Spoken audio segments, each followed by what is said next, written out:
Hello divine souls, जय श्री राम, जय बाबा नीम करोली महाराज की। कैसे हैं आप सभी यार?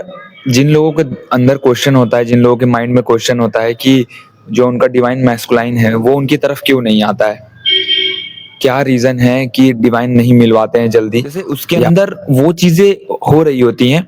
बट क्या होता है ना कि जो बाहरी चीजें हैं वो उसको बार बार ही खींचेंगी। तो जब भी आपके दिमाग में ये क्वेश्चन आता है कि भैया हमारे पर्सन से हमारा मिलन क्यों नहीं होता है, या यूनियन क्यों नहीं होता है जल्दी, या वो आपका person bar bar on off क्यों करता है, बार बार ये आप लोगों के साथ ऐसा इमोशनल मैनिपुलेट क्यों करता है।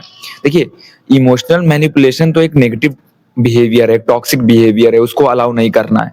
बट जो उसकी कोर में चल रही होती है ना चीज, वो क्या होता है कि उसकी लड़ाई चल रही होती है 3D से और 5D से। मतलब उसकी आत्मा आध्यात्मिक उन्नति की ओर लेकर जा रही होगी, बट जो उसका ईगो होगा, उसका माइंड होगा, जो उसका लॉजिक होगा, वो उसको बार बार ही पकड़ के पीछे खींचता है। और इस जब ये कॉन्फ्लिक्ट चल रहा होता है तो बहुत ज्यादा केओस होता है लाइफ में। जब लाइफ में बहुत ज्यादा केओस होगा तो तरह तरह के ऑप्शंस ढूंढेगा, वो तरह तरह के ऑप्शंस ढूंढेगा जिससे मैं इस इमोशन से बच जाऊं, जिससे मैं इन चीजों से निकल जाऊं।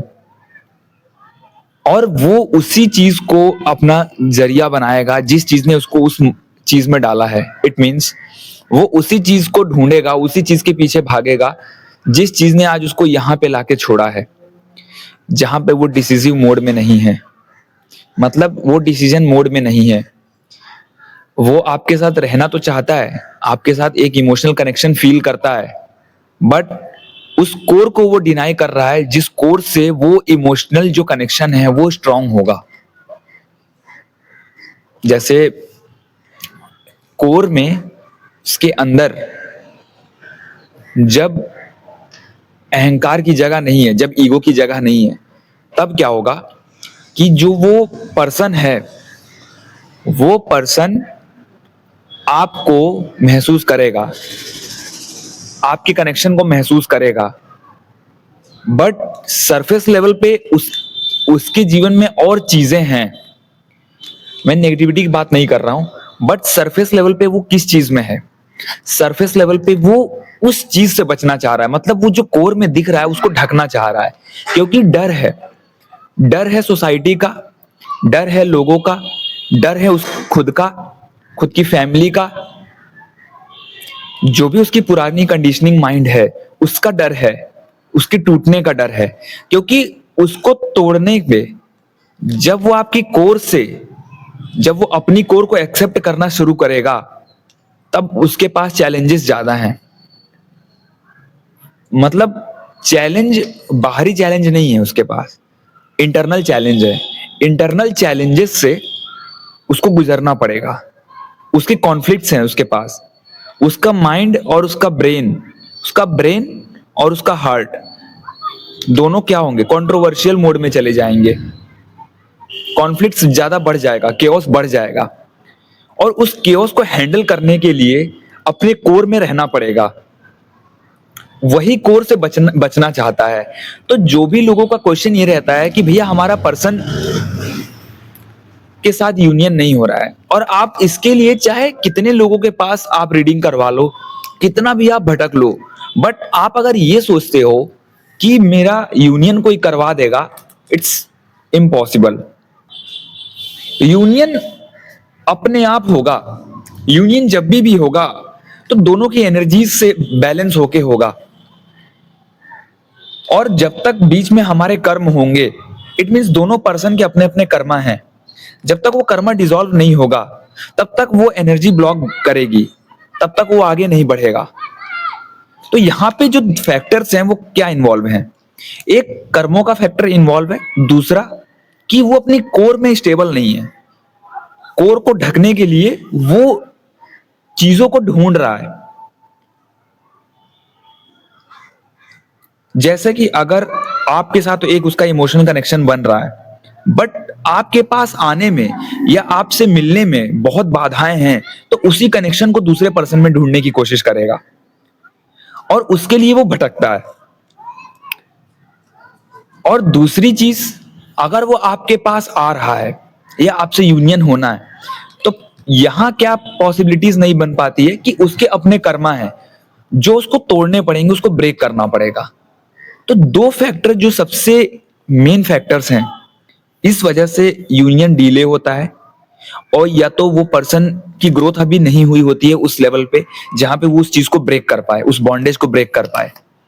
इसका मतलब, बॉन्डेज ब्रेक करने का मतलब मैं ये नहीं कह रहा हूं कि अगर वो मैरिड है तो अपनी मैरिज तोड़ के आ जाएगा या अपनी फैमिली से ब्रेक डाउन, नहीं। इसका मतलब ये है कि उसके पैटर्न को समझना पड़ेगा उसको। जैसे आपके जीवन में एक पैटर्न होता है जो कंटिन्यूअस हो रहा होता है, ताकि आप उसमें या तो सरवाइव करना सीख जाओ और या तो उसको तोड़ के निकल जाओ। और सरवाइव भी जब करते हो तो मेंटली प्रिपेयर हो जाते हो। तो सेम चीज वो अपनी उसकी भी लाइफ में हो रही होती है, बट वो उस चीज को समझ नहीं पाता है। ऐसा नहीं है कि वो इनोसेंट है, ऐसा नहीं है कि वो समझना नहीं चाहता है, बट वो स्टेबल नहीं है उस जगह पे। मतलब आपको क्या होता है कि जब आंधी आई तो आंधी थोड़ी जाएगी, हमें स्टेबल होना पड़ता है ताकि आंधी पास हो जाए। हम क्या करते हैं, अपने आप को एक जगह छुपा लेते हैं। बस वही सेम चीज उसके जीवन में नहीं हो रही होती है कि जब उसके जीवन में इतनी आंधी तूफान चल रही होती है तो वो इधर उधर भटक रहा होता है, वो स्टेबल नहीं हो पाता है। स्टेबिलिटी जो रेस्ट है, रेस्ट करने की जो उसके अंदर एक पावर है, वो नहीं होती है उसके अंदर। रेस्ट करने पे पता चलेगा कि कौन से इमोशंस उसके अंदर बहुत ज्यादा इंटेंसिटी के साथ आ रहे हैं, कौन से इमोशंस उसको आगे बढ़ा रहे हैं, कौन से इमोशंस उसको सही डायरेक्शन दे रहे हैं। और इस चक्कर में जो वो रेस्ट करना नहीं सीख पाता है और इधर उधर से सहारा ढूंढता रहता है, और इस वजह से वो आपसे दूरी बढ़ा लेता है। इस वजह से ना चाहते हुए भी दूरियां बढ़ी रहती हैं, ना चाहते हुए भी सेपरेशन बढ़ा रहता है। बट अगेन, वो कोई टाइम बाउंडेड नहीं है, एक्चुअली कर्मा बाउंडेड है। मतलब कर्मों से बंधा हुआ है इंसान, समय से नहीं। क्योंकि समय कौन फिक्स करता है? समय ब्रह्मांड तय करेगा। बट कर्म हमारे जिस हिसाब से होंगे उसी के लेवल पे हमारी ग्रोथ होगी, और वही बॉन्डेज तोड़ेंगे तब हमारे कर्म, हम जैसे पुराने बंधन है, हमारे पास्ट लाइफ के बंधन है, तो उनको जब तक हम नहीं ब्रेक करेंगे, जब तक उन पैटर्न को ब्रेक नहीं करेंगे, तब तक हम नेक्स्ट लेवल पे नहीं क्रॉस कर पाते हैं। इसी वजह से जो यूनियन में डीले है वो कहीं ना कहीं होता रहता है, कहीं ना कहीं रिजेक्शन मिलता है। इसीलिए जो डिलेज हैं वो बहुत बेहतर होते हैं यूनियन से, क्योंकि यूनियन होने के बाद आप उस कर्मों को हैंडल नहीं कर पाओगे, क्योंकि आपके खुद के ही ब्लॉकेजेस आपके सामने आ जाएंगे।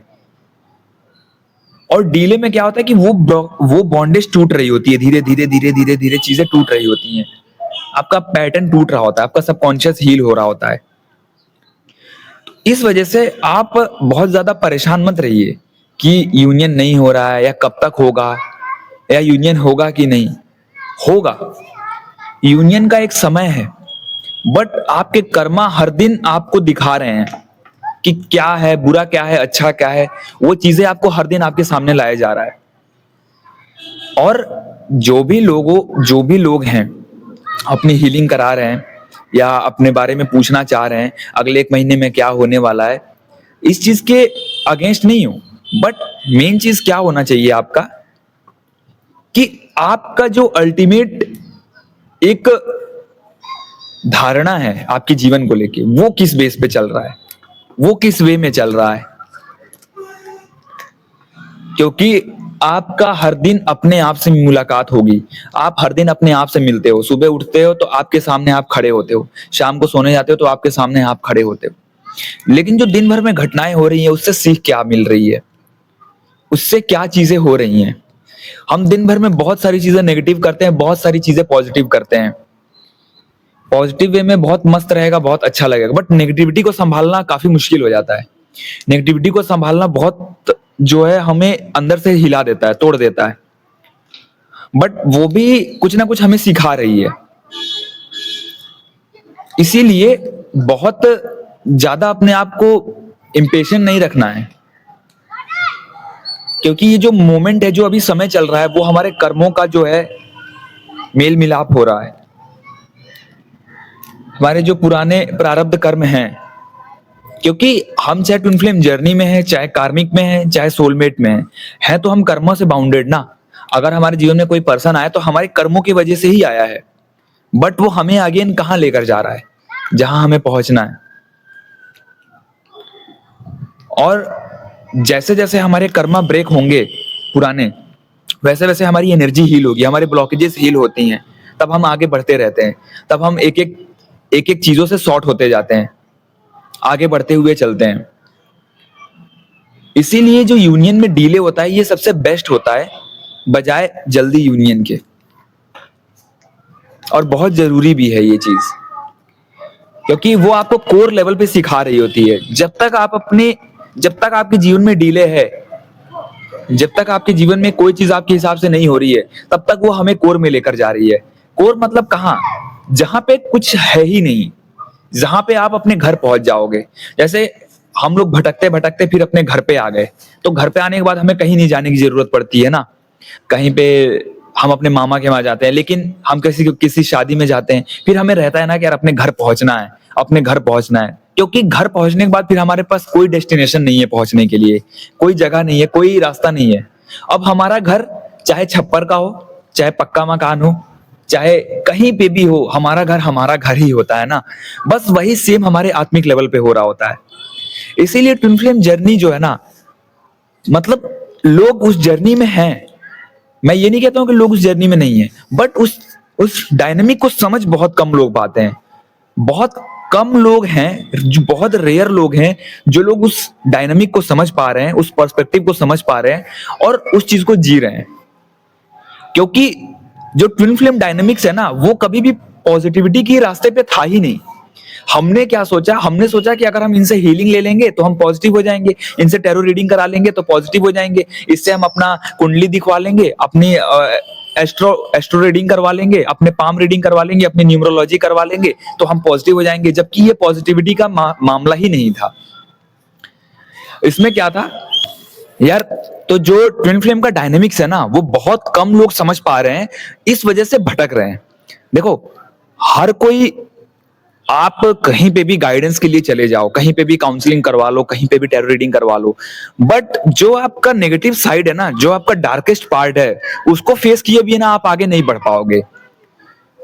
और यूनियन कोई इंसान नहीं करवाएगा, और यूनियन कोई ऐसा नहीं है कि आप कहीं चले गए, आप न्यूयॉर्क चले जाओ, आप अमेरिका चले जाओ, आप लंदन चले जाओ, आप वहां पे अपनी काउंसलिंग करा लो, बट यूनियन के लिए कौन बोलेगा? कोई नहीं। क्योंकि आपकी एनर्जीज जो ब्लॉक हैं वो आपके कर्मों के बेस पे ब्लॉक हैं। जब तक वो कार्मिक पैटर्न्स नहीं टूटेंगे तब तक यूनियन होगा नहीं। और उस कार्मिक पैटर्न्स को तोड़ने के लिए जो आपके अंदर जो एक इमोशंस का बहाव है, उसको समझना और उसको प्रोसेस करना बहुत जरूरी है। तो भटकिए मत। आप जो भी लोग इस वीडियो को सुन रहे हैं, आप भटकिए मत। भटकने की जर्नी थी ही नहीं है, ना ही ये बहुत ज्यादा पॉजिटिव साइड थी। जब अवेकनिंग चल रही होगी, जब स्पिरिचुअलिटी एंट्री लेगी आपकी लाइफ में, तो बहुत ज्यादा पॉजिटिविटी नहीं होगी। कहीं पे पेशेंस रखना पड़ेगा, कहीं पे डिस्टरबेंस ज्यादा होगा, कहीं पे बहुत ज्यादा केओस होगा, इमोशंस में बहुत ज्यादा केओस होगा, और सारी चीजें आपको यूनियन तक ले ही जाएंगी। लेकिन उससे पहले आत्मा जब अपने घर लौटेगी तभी ये सब चीजें होती हैं। तो अपने जब आप घर लौट जाते हैं, उसके बाद कहीं जाने की जरूरत नहीं पड़ती है। चाहे जमीन पे बिस्तर हो, चाहे चारपाई पे बिस्तर है, चाहे बेड पे बिस्तर है, आप सोए हो बढ़िया से, निश्चिंत हो ना, बस सेम वही आपकी आत्मा के साथ होगा। तो जब हम अपने घर के बिस्तर पे सो रहे होते हैं, हमें टेंशन नहीं होती है, निश्चिंत होते हैं, सेम हमारे आत्मा के साथ होता है। वो आत्मा जब अपने घर लौटेगी ना, तो उसको कोई टेंशन नहीं होगी, उसको कोई फिक्र नहीं होगी कि अब मुझे यहां जाना है, यहां जाना है ना, कोई उसको चिंता ही नहीं है। बस वो एक रेस्ट मोड में है, उसके अंदर एक रेस्ट पोजीशन है। उसको पता है कि मैं अपने घर हूं, मुझे किसी की जरूरत नहीं है, किसी घर में ठहरने की जरूरत नहीं है। समझ रहे हो? तो वो जो एक आत्मिक लेवल का परसेप्शन है ना, वो आपकी आत्मा दिखाएगी, वो आपको आत्मा गाइड करेगी, और वही चीज आपको, आपकी नजरिए को बदलेगी। इस रिलेशनशिप के पर्सपेक्टिव को वही बदलेगा। और ये चीज बहुत जरूरी है समझनी, ताकि हमारा भटकाव कम हो जाए। हम खुद की भटकाव से समझ जाते हैं। मतलब एक इंडिविजुअल ह्यूमन बीइंग है इस पूरे अर्थ पे, तो वो किससे समझेगा? उसके पास कोई नेक्स्ट पर्सन है ही नहीं, नेक्स्ट स्टोरी है ही नहीं, तो उसके पास अपने ही तो दर्शन है, अपना ही दर्शन तो करना पड़ेगा उसे, अपनी तो फिलॉसफी को समझना पड़ेगा, अपनी ही साइकोलॉजी को वो समझेगा, तभी वो नेक्स्ट के सामने अच्छे से रख पाएगा, अपने सामने वाले पर्सन के सामने अपने परसेप्शन को रख पाएगा और उसको समझा पाएगा। तो बहुत जरूरी है अपने माइनर चीजों को समझने की। जय श्री राम, जय बाबा नीम करोली महाराज की।